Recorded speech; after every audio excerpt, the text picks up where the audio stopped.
أعوذ بالله السميع العليم من الشيطان الرجيم.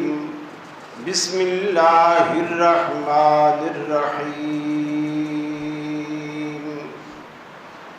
وما لكم لا تقاتلون في سبيل الله والمستضعفين من الرجال والنساء والولدان الذين يقولون ربنا أخرجنا من هذه القرية الظالم أهلها واجعل لنا من لدنك وليا واجعل لنا من لدنك نصيرا.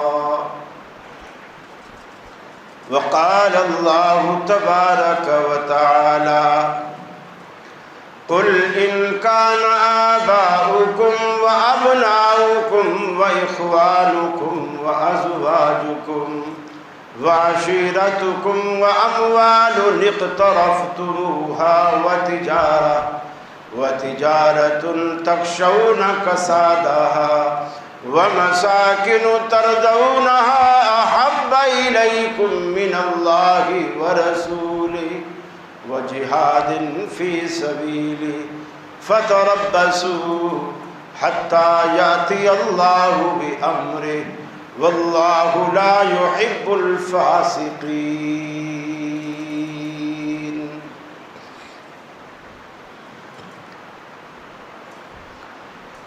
اس دور فتن میں اے لوگو ایمان کی حفاظت لازم ہے.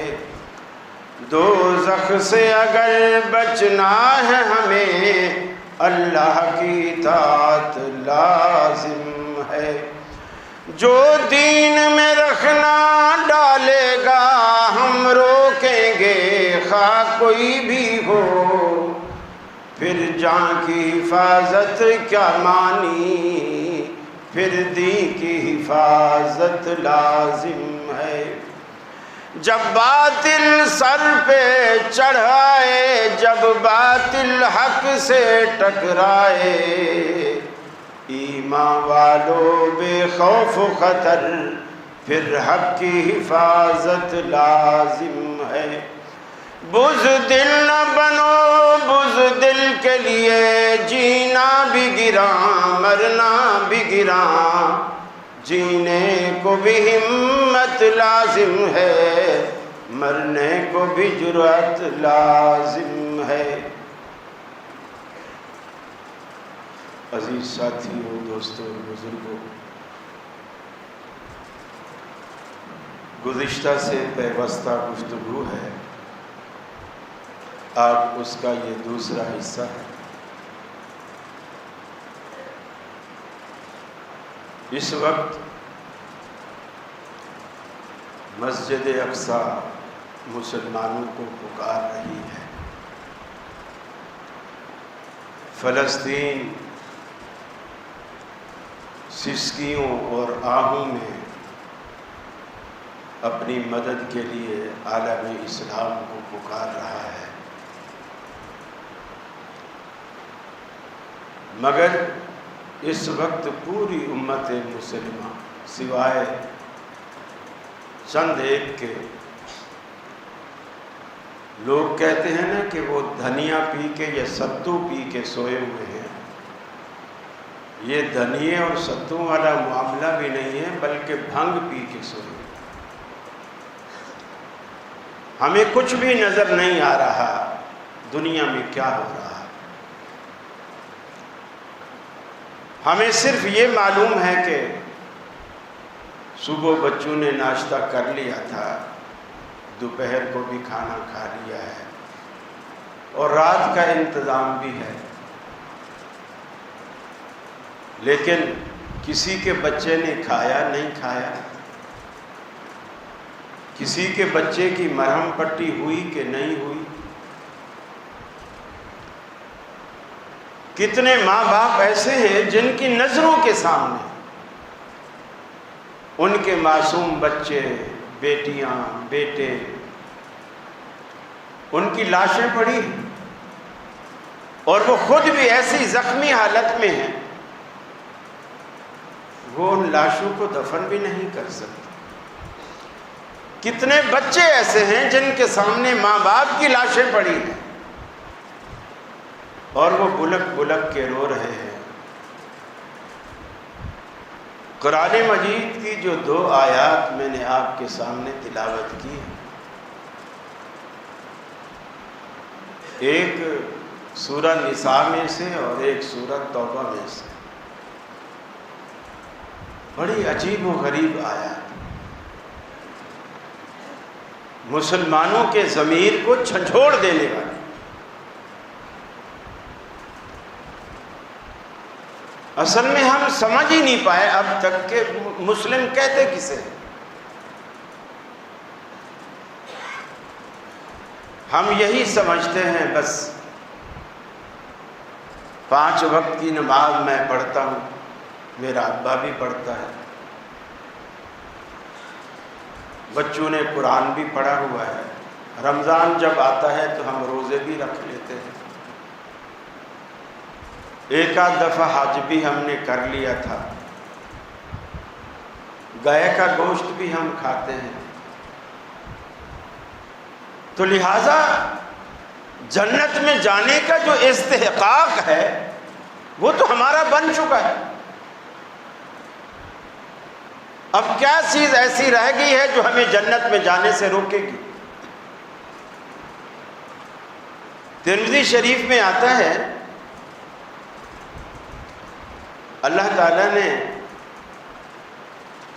ایک بستی پر عذاب کا فیصلہ کیا، اور فیصلہ بھی ایسا کہ اس بستی کا جو زمین کا ٹکڑا ہے، پورے ٹکڑے کو گویا زمین سے کاٹنا ہے اور کاٹ کے اوپر لے جانا ہے، اور پھر اس کو جیسے توے پر خاتون روٹی ڈالتی ہے، پھر یہ سمجھتی ہے کہ اب یہ سائڈ پک گئی ہوگی تو دوسری سائڈ پکانے کے لیے اس کو پلٹتی۔ اللہ نے فرشتوں سے کہا اس کو کاٹ کے اوپر لے جاؤ، اوپر جا کے اس کو الٹ دو، جو اس کے اوپر والا حصہ ہے اس کو نیچے والا بنا دو اور نیچے والے حصے کو اوپر والا بنا دو۔ فرشتوں نے کہا یا اللہ، اس بستی میں تو تیرا فلاں نیک بندہ بھی ہے جس نے آج تک کوئی گناہ نہیں کیا اور آج تک کوئی نیکی اس نے چھوڑی نہیں۔ فرشتے یہ بول رہے ہیں کہ اللہ تعالیٰ نے حکم دے دیا، نعوذ باللہ من ذالک، اللہ تعالیٰ اس بزرگ کو بھول گیا۔ حالانکہ اللہ تو نہیں بھولتا، اللہ تو بھول چوک سے پاک۔ جب فرشتوں نے اللہ سے یہ بات کہہ دی کہ اس بستی میں تیرا فلاں نیک بندہ بھی ہے جس نے آج تک کوئی گناہ نہیں کیا، اللہ نے کہا اس کو پہلے پٹکو اور باقی بستی کو بعد، اس کو سب سے پہلے پٹکو۔ ہم نیکیاں تو کر رہے ہیں، نماز، روزہ، حج، زکوٰۃ، تہجد، تسبیح، لوٹا، مصلی، سب کچھ ہمارے ساتھ، لیکن نیکی کے مفہوم کو ہم نہیں سمجھ پاتے۔ جس وقت اللہ کو جو چیز پسند ہو اس وقت صرف وہی کام نیکی ہے، اس کے علاوہ کچھ نیکی نہیں۔ دیکھیے اس کو یوں سمجھیے، ایک بندہ جون جولائی کی تپتی دھوپ میں پیدل چلا رہا ہے، آپ کی سامنے مارکیٹ میں دکان ہے، وہ گلی میں آ رہا ہے، آپ کی دکان کے سامنے آ کے بے ہوش ہو کے گر گیا، تو سب سے پہلے انسان یہی سوچتا ہے کہ اس کو پانی پلائے، گرمی تیز ہے، ممکن ہے یہ پیاس کی شدت سے اس طرح گرا ہو، ہر انسان کوشش کرتا ہے کہ پہلے وہ پانی ڈالے۔ ایک بندے کے بھی ذہن میں یہ نہیں آتا کہ یار گھر سے جاؤ ٹفن روٹی سالن کا لے کر، ہر بندہ پہلے پانی ڈالتا ہے، کیونکہ اس وقت اس کو پانی کی ضرورت ہے، روٹی کی نہیں۔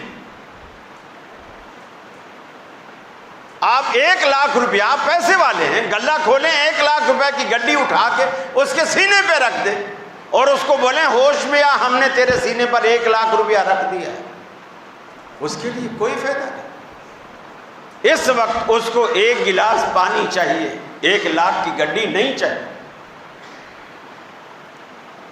ہم کیا کرتے ہیں؟ جس کو اقبال نے کہا نا کہ ناداں گر گئے سجدے میں جب وقت قیام آیا، جب کھڑا ہونے کا وقت آیا ہم سجدے میں گر گئے۔ ہم یہی تو کر رہے ہیں، کس وقت ہمیں کیا کرنا ہے یہ ہمیں معلوم ہی نہیں۔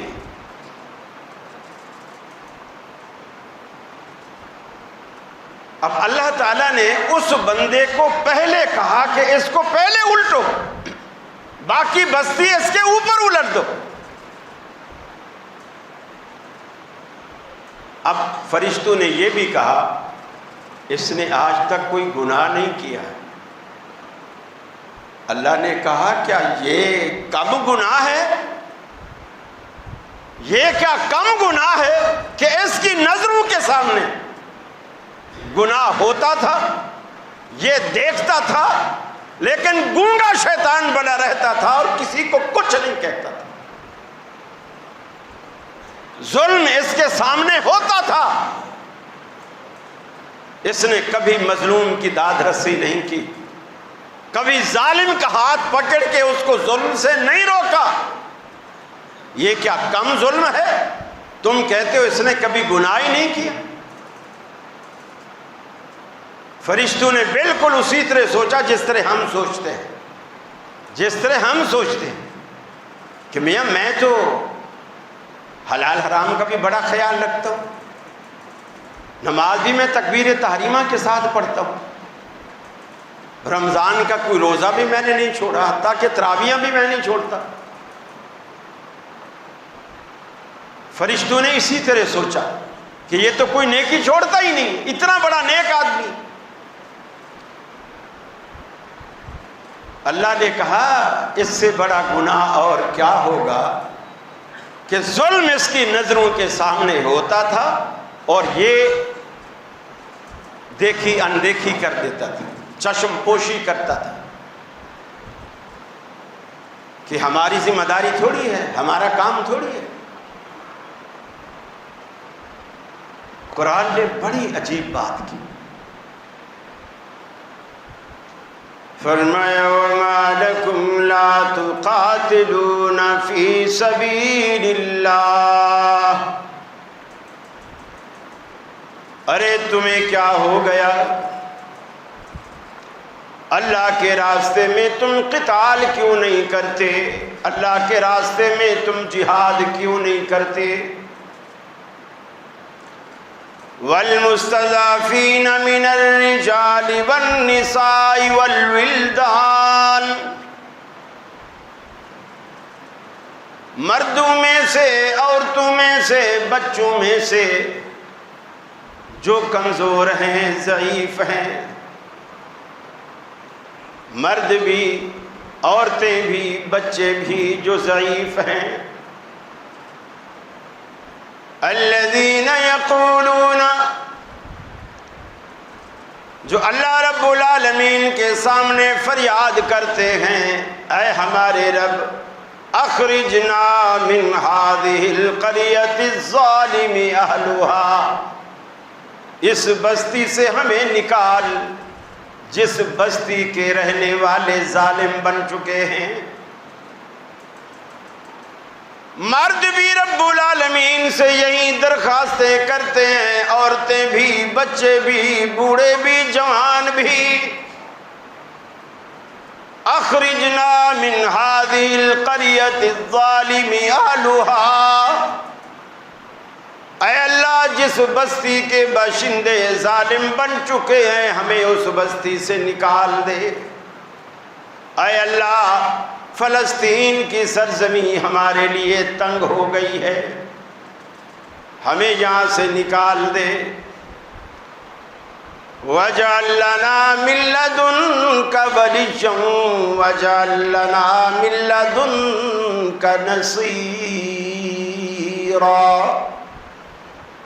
اے اللہ اپنے پاس سے ہمارے لیے، اپنے پاس سے ہمارے لیے کوئی حمایتی، ہمارے لیے کوئی مددگار پیدا فرما، سبب کسی کو بھی بنا، لیکن ہم تیری مدد اور نصرت و تائید کے محتاج ہیں، ہم تو کمزور ہیں، بے سر و سامانی کے عالم میں ہیں، ہمارے پاس لڑنے کا سامان تو دوسری بات، کھانے پینے کی چیزیں بھی ہمارے پاس نہیں ہیں۔ وَاجْعَل لَّنَا مِن لَّدُنكَ وَلِيًّا وَاجْعَل لَّنَا مِن لَّدُنكَ نَصِيرًا، اے الہ العالمین ہم جتنے کمزور، جتنے لٹے پٹے ضرور ہیں، لیکن مدد تو تجھ سے مانگتے ہیں، للچائی نظروں سے تو تجھے ہی دیکھتے ہیں، نصرت و تائید کے طلبگار تو تیرے در پہ ہیں، اپنے خالی دامن اور خالی جھولیاں تو تیرے سامنے پھیلاتے ہیں، اپنوں اور اپنے بچوں کی خیر تو تجھ سے مانگتے ہیں، تو مسبب الاسباب ہے، ہمارے لیے کوئی ایسا سبب بنا دے، الہ العالمین ایسا کوئی سبب بنا دے۔ قرآن مجید نے بڑی 8 باتیں رب العالمین نے کہیں، 8 باتیں فرمایا قُلْ إِنْ كَانَ آبَاؤُكُمْ وَأَبْنَاؤُكُمْ، اگر دنیا میں تمہارے ماں باپ اور تمہاری اولادیں، وَإِخْوَانُكُمْ تمہارے بھائی بند، وَأَزْوَاجُكُمْ تمہاری بیگمات، وَعَشِيرَتُكُمْ تمہارے خیش قبیلے خاندان، وَأَمْوَالٌ اقْتَرَفْتُمُوهَا اور تمہارے وہ مال جو بن کمائے، بن محنت کے نہیں ملتے، تم انہیں کماتے ہو، تم انہیں کسب کرتے ہو محنت کر کے، دکان پہ بیٹھ کر، وَتِجَارَةٌ تَخْشَوْنَ كَسَادَهَا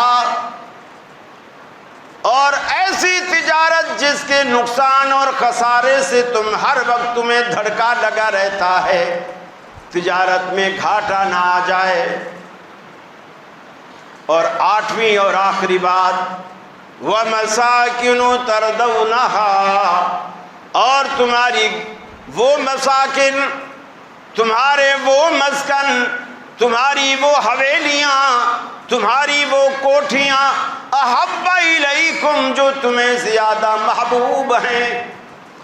یہ 8 باتیں رب العالمین نے کہنے کے بعد ان کا مقابلہ 3 باتوں سے کیا،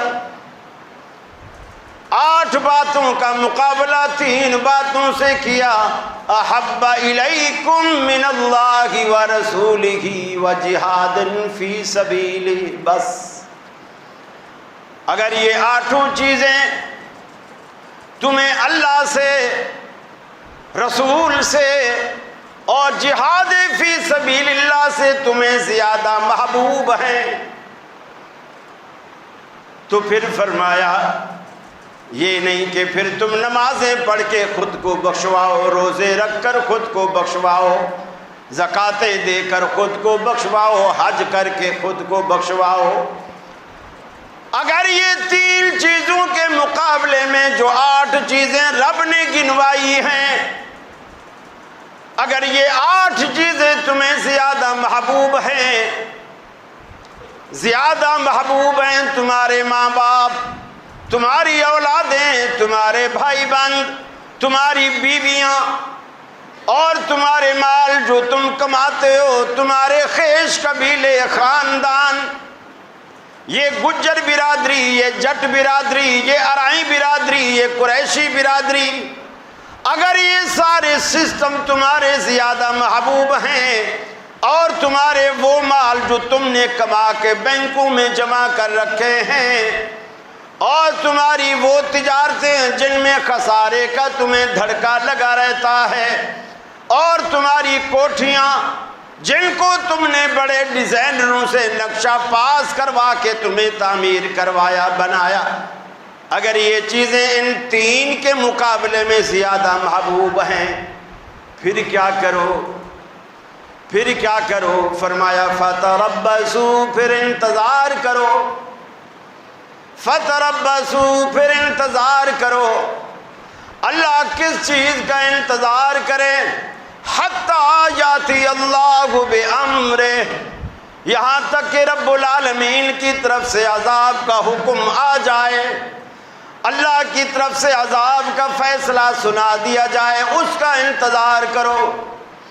فتربصوا حتی یاتی اللہ بامرہ، انتظار کرو اللہ رب العالمین کے عذاب کا فیصلہ تم پر آ جائے، جیسے رب العالمین نے اس بستی والوں کے ساتھ کیا۔ اس نماز پڑھنے والے کو، گناہ نہ کرنے والے کو پہلے پٹخا، باقیوں کو بعد میں، کہیں تمہارا ایسا حشر نہ ہو جائے۔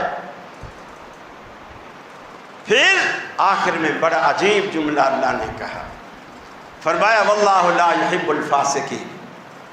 پیچھے ذکر کیا ہے اور آیت کو ختم کیا، اللہ تعالیٰ فاسقوں کو پسند ہی نہیں کرتا، گویا اللہ نے ہم پر فتویٰ لگا دیا کہ تم ہو ہی فاسق۔ اگر تم یہ چیز نہیں کرتے اور ان 3 کے مقابلے میں، اللہ کے مقابلے میں، اس کے رسول کے مقابلے میں اور جہاد فی سبیل اللہ کے مقابلے میں، اگر تم ان 8 چیزوں کو، تمہارے ماں باپ، تمہارے بیٹے، تمہارے بھائی، تمہاری بیویاں، تمہارے خیش قبیلے، تمہارے مال، تمہاری تجارتیں اور تمہاری کوٹھیاں، اگر یہ 8 چیزیں تمہیں ان 3 چیزوں کے مقابلے میں زیادہ محبوب ہیں تو تم فاسق۔ واللہ لا یحب الفاسقین، اور اللہ تعالیٰ ایسے فاسقوں کو پسند نہیں کرتا۔ اور جب اللہ ہی پسند نہ کرے، اللہ ہی پسند نہ کرے، تو مجھے بتاؤ ہماری ان نیکیوں کا کیا فائدہ؟ کس کھاتے میں آئیں گی ہماری نیکیاں؟ اللہ ہی پسند نہ کرے۔ ہندی زبان کا ایک مقولہ ہے، سہاگن وہ جسے پیا چاہے۔ پیا کہتے ہیں شوہر کو، دلہا، سہاگن کہتے ہیں دلہن۔ سہاگن وہ جسے پیا چاہے، کہ دلہن تو اصل وہ ہوتی ہے جس کو دولہا چاہے۔ اگر دولہے کے دل میں اس کی محبت ہی نہیں تو وہ کاہے کی دلہن ہے؟ یہ مقولہ کیوں بنا؟ ایک دلہن کو کپڑے پہنا کے، عروسی جوڑا پہنا کے، زیور سے سجا کے، میک اپ کرا کے اس کو اسٹیج پہ بٹھا دیا گیا۔ اس کی سہیلیاں آتی ہیں، اس کو دیکھتی ہیں، مسکراتی ہیں، تعریف کرتی ہیں، ماشاءاللہ۔ کوئی خالہ آ رہی ہے، کہہ رہی ہے ماشاءاللہ ہماری بٹیا تو اتنا سندر لگ رہی ہے، اتنا خوبصورت لگ رہی ہے، ایسا لگتا ہے کہ یہ جوڑا اور یہ زیور بنا ہی اس کے لیے تھا، اور وہ بالکل منہ بنائے بیٹھی، کسی کی تعریف پہ خوش نہیں ہوتی۔ ماں کو یہ بات بری لگی، ماں نے آ کر کے کہا بیٹی عجیب تو بد اخلاق دلہن ہے، عجیب بدتمیز ہے، تیری خالہ، تیری پھوپھی، تیری سہیلیاں سب تیرے پاس آ کے تیری تعریف ہی کر رہی، اور تم ہو کہ کسی کا نہ جواب دیتی ہو، نہ شکریہ کہتی ہو۔ اور نہ کسی کے بات پہ مسکراتی ہو، جیسے ان کی یہ تعریفیں تمہیں اچھی نہیں لگ رہی۔ اس وقت اس نے یہ جملہ کہا دلہن نے کہ امی، سہاگن وہ جسے پیا چاہے، یہ سارے مجھے تعریف کر رہے ہیں، لیکن تھوڑی دیر بعد جب دولہا میرے پاس آئے گا اور وہ مجھے دیکھے گا، اگر میں اسے نہ بھائی تو ان کی تعریفوں کا مجھے کیا فائدہ؟ میری زندگی ان کی تعریفوں سے نہیں سجنے والی، میری زندگی تو تب بنے گی، سہاگن تو میں تب کہلاؤں گی جب دولہا پہلی نظر دیکھے اور کہے سبحان اللہ، اللہ نے میرے لیے کیا نعمت بنائی۔ مزہ تو تب ہے۔ اگر آپ نمازیں، روزہ، حج، زکوٰۃ، یہ سب سارے عمل، قربانیاں، صدقے، خیرات آپ اللہ کے سامنے پیش کریں اور اللہ دیکھ کے، اللہ نہ کرے اللہ دیکھ کے منہ پھیر لے، مجھے بتاؤ ہماری اس 80 سالہ زندگی کا فائدہ کیا ہے؟ کیا فائدہ ہے؟ کوئی فائدہ ہے؟ بے شک دنیا ہمیں کہے یہ بڑا اچھا نیک آدمی ہے، بڑا خطیب اچھا ہے، یہ مولوی اچھا ہے، یہ نمازی اچھا ہے، یہ حاجی اچھا ہے، یہ بڑا بزرگ ہے یار، بڑا بااخلاق ہے، بڑا باکردار ہے، لیکن اللہ ہی منہ پھیر لے۔ ارے جس سے رب نے منہ پھیر لیا اس کے پاس بچا ہی کیا؟ اس کے پاس کیا بچا ہے؟ پھر اس کے پاس جنت میں جانے کے لیے باقی ہے کیا؟ جو کچھ تھا اس سے تو اللہ نے منہ پھیر لیا، باقی کیا ہوگا ہمارے پاس؟ اللہ تعالیٰ نے اتنی سخت جملے قرآن مجید کی ان آیات میں اللہ نے بیان کیے، آپ کبھی تنہائی میں، خلوت میں بیٹھ کر ان آیات کو نکالیں، ان کی تفسیر پڑھیں، اللہ نے کس موقع پر کب یہ کن لوگوں کے لیے بات کہی؟ ہندوؤں کے لیے، یہودیوں کے لیے نہیں۔ یقین مانیے ابھی تک لوگ اس بحث میں پڑے ہوئے ہیں، ابھی تک لوگ اس بحث میں پڑے ہوئے ہیں، حماس والے شیعہ ہیں کہ سنی، خود کچھ کرنا نہیں اور دوسرے کو کچھ کرنے دینا نہیں۔ وہ پنجابی کی مثال ہے کہ نہ اسی کھیلنا تے نہ کھیلن دینا، بالکل ہمارا وہی معاملہ، نہ ہم خود کچھ کریں گے اور نہ کسی کو کرنے دیں گے، جو کرے گا اس کی بھی ٹانگیں کھینچیں گے۔ مجھے بتائیے، فرعون دنیا کا ولی اللہ تھا، اللہ تعالیٰ نے موسیٰ علیہ السلام کو اس کے گھر میں جا کے پالا۔ فرعون ولی اللہ تھا، کسی مدرسے کا شیخ الحدیث تھا، 8 سالہ درس نظامی کی فراغت کی ڈگری تھی اس کے پاس، کیا تھا اس کے پاس؟ اللہ نے کیا دیکھا جو اپنے پیغمبر کو اس کے گھر میں جا کے ڈالا؟ اللہ یہ اس لیے کرتا ہے جب مسلمان کسی کام کے نہیں رہتے، اللہ وہ کام غیروں سے لیتا ہے، اللہ وہ کام غیروں سے لیتا ہے اور اللہ کو اپنے کام کرنے آتے ہیں۔ اللہ مکروا ومکر اللہ واللہ خیر الماکرین، دنیا والوں تم بھی چالیں چلتے ہو، اللہ جیسی چال تم چل ہی نہیں سکتے، اللہ جیسی چال تم چل ہی نہیں سکتے۔ واللہ خیر الماکرین، جو اللہ چال چلتا ہے وہ بہترین چال چلتا ہے، اس سے بہتر کسی کی چال ہی نہیں۔ میرے بھائی، ہم زندگیاں، سچی بات ہے، ایسے بس گنوا رہے، ہم اپنی زندگیاں گنوا ہیں۔ اپنی زندگی کے مقصد کو سمجھو۔ یہ ٹھیک ہے ہمارا دنیا میں آنے کا مقصد اللہ کو راضی کرنا ہے، اللہ کو راضی کرنا ہے، لیکن جس کو آپ راضی کرنے چلے ہو، جس کو راضی کرنے کے لیے آج مسجد میں جمع ہو، کبھی اس سے بھی پوچھو کہ تو کیسے راضی ہوتا ہے؟ میں تو روز آ کے یہاں بیٹھتا ہوں، لیکن مجھے نہیں پتا اللہ تو کیسے راضی ہوتا ہے۔ اس سے کبھی پوچھو تو صحیح، تو کس سے راضی ہوتا ہے؟ پیاس کے وقت روٹی اور بھوک کے وقت پانی کوئی فائدہ نہیں دیتا، کوئی فائدہ نہیں دیتا۔ ہر چیز اسی وقت فائدہ دیتی ہے جس وقت اس کی جہاں ضرورت ہو، جہاں ضرورت ہو۔ دعاؤں کی بھی ضرورت ہے، لیکن علاج سے بھی اللہ کے رسول نے منع نہیں کیا، لیکن ہم اتنا ماشاءاللہ تقویٰ ہے ہمارے اندر، بس جی دعائیں کرو۔ مولوی کو آ کے کہہ دیں گے قنوت نازلہ پڑھو، ٹھیک ہے اللہ کے رسول نے کیا، لیکن آپ نے کیا مسجد نبی میں بیٹھ کر صرف دعائیں کی؟ آپ میدان میں نہیں اترے، آپ میدانوں میں نہیں گئے، آپ نے صحابہ کرام کی لاشیں نہیں اٹھوائیں،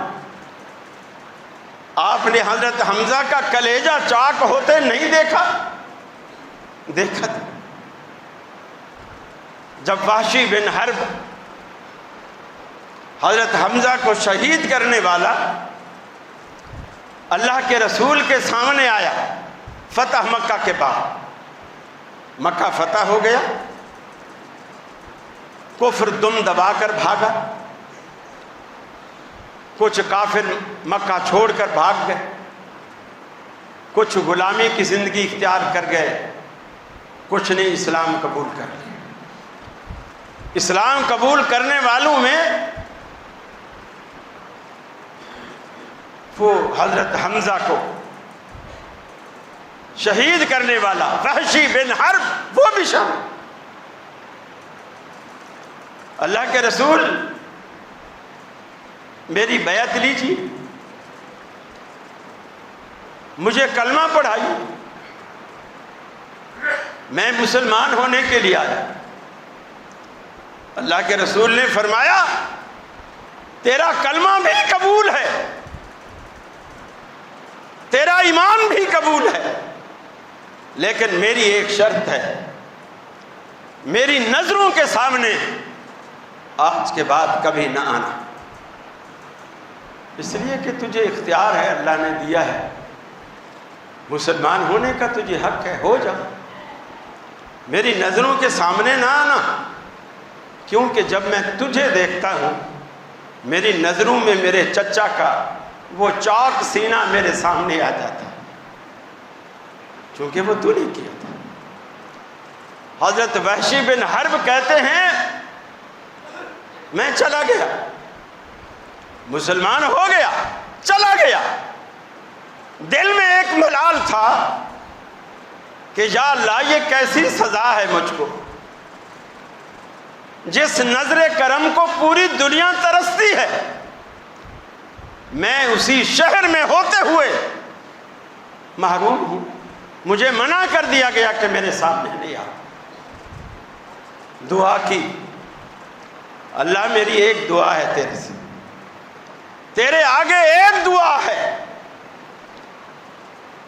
جس طرح میں نے اسلام کا عظیم ترین سپاہی، اسلام کا عظیم سپہ سالار حضرت حمزہ رضی اللہ تعالی عنہ کو میں نے شہید کر کے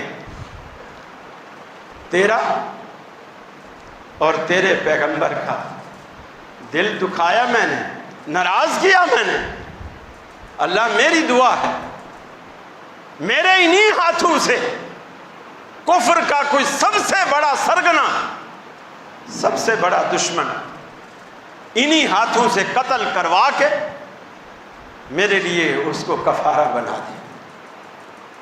چنانچہ نبی مکرم صلی اللہ علیہ وسلم کی وفات کے بعد جب جنگ یمامہ، یہ صدیق اکبر کے دور میں، یہ نبی مکرم کے بعد پہلی جنگ تھی، جنگ یمامہ، اور یہ مسلمہ کذاب کے خلاف تھی جس نے نبوت کا دعویٰ کیا تھا۔ یہ بھی اس سے ظاہر ہوا نبی مکرم کے دنیا سے رخصت ہونے کے بعد سب سے پہلی جنگ جو لڑی وہ صحابہ کرام نے لڑی، اور ختم نبوت پہ پہرا دیتے ہوئے لڑی۔ نبی مکرم نے اپنی زندگی میں 27 غزوات لڑے۔ ان 27 غزوات میں اتنے صحابہ شہید نہیں ہوئے جتنے جنگ یمامہ میں 12,000 صحابہ صرف جنگ یمامہ میں شہید، صرف جنگ یمامہ۔ اور جب یہ جنگ یمامہ بالکل عروج پر تھی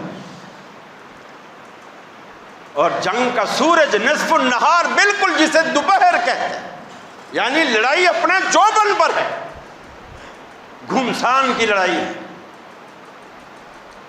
لڑنے کا یہی ایک طریقہ ہوتا تھا، پہلے ایک بندہ جاتا تلوار لے کے جاتا، دوسرا تلوار لے کے آتا، وہ آپس میں تلواریں ٹکراتے، وار کرتے، وہ بچاتا وہ مارتا، کبھی دو دو جاتے، پھر کبھی گھمسان کی لڑائی ہے، کہ فوجیں گتھم گتھا ہو جاتی، گھمسان کی لڑائی ہو گئی تو میدان کے عین بیچ میں نعرہ تکبیر بلند ہوا، اللہ اکبر کی صدا آئی، اٹھا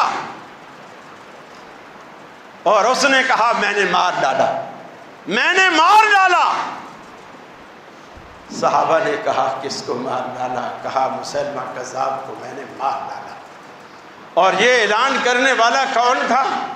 وحشی بن حرب، وحشی بن حرب جس نے حضرت حمزہ کو شہید کیا، لیکن نبی کریم صلی اللہ علیہ وسلم کی نظروں میں کہ چلو دنیا میں نہ صحیح، آخرت میں تو میں یہ کہنے میں سرخرو ہوں گا نا، اللہ کے رسول جو غلطی میں نے حضرت حمزہ کو شہید کرنے میں کی تھی، اس کا ازالہ، اس کا کفارہ، اس کا سجدہ سہو مسلمہ کذاب کو قتل کر کے میں نے کیا۔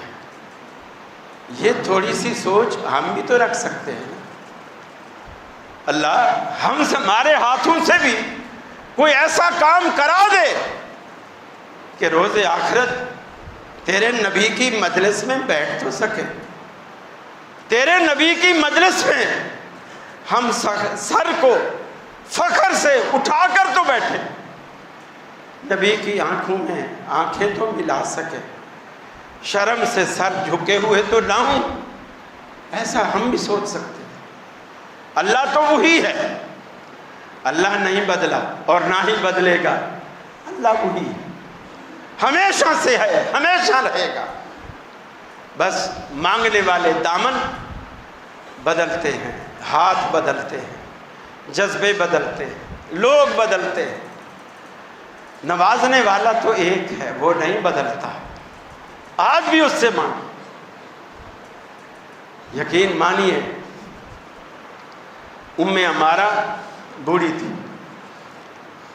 کسی کو پتہ ہی نہیں چلا۔ جب جنگ یمامہ ہوئی یہ چھپ چھپا کے اس جنگ میں شریک ہو، جنگ میں شریک ہو گئے، اور اس نے ایک دعا کر رکھی تھی۔ دیکھو اللہ تعالیٰ کیسے دعائیں سنتا اور قبول کرتا۔ اس نے ایک دعائیں کر رکھی تھی کہ اے اللہ مجھے اس وقت تک موت نہ دینا جب تک میں مسلمہ کذاب کی لاش کو، اس کا مرا ہوا چہرہ نہ دیکھ لوں، مجھے اس وقت تک موت نہ دینا۔ چنانچہ یہ اسی میدان میں اس وقت اس نے خود کو ظاہر کیا جب مسلمہ کذاب کے مرنے کا اعلان ہوا اور وحشی بن حرب نے کہا کہ میں نے اسے مار ڈالا، وہ سجدے میں گر گئی، اللہ تعالیٰ شکر ہے اب میرے لیے مرنا آسان ہے۔ یہ جذبے پیدا کیے۔ کہنے کو وہ ایک عورت جو ہمارے ہاں صنف نازک کہلاتی ہے، کمزور دل والی کہلاتی ہے، اور پھر وہ بوڑھی بھی ہے، لیکن جذبے دیکھو کتنے جوان ہیں۔ اے اللہ ہمارے اندر وہ صحابہ کرام جیسی غیرت، وہ جذبے، وہ ایمان، وہ ایمانی حرارت ہمارے اندر پیدا فرما دے، اور تیرے خزانے میں کوئی کمی نہیں، تو ہمیں اپنے فضل سے یہ نعمتیں نواز دے۔ وآخر دعوانا ان الحمد للہ رب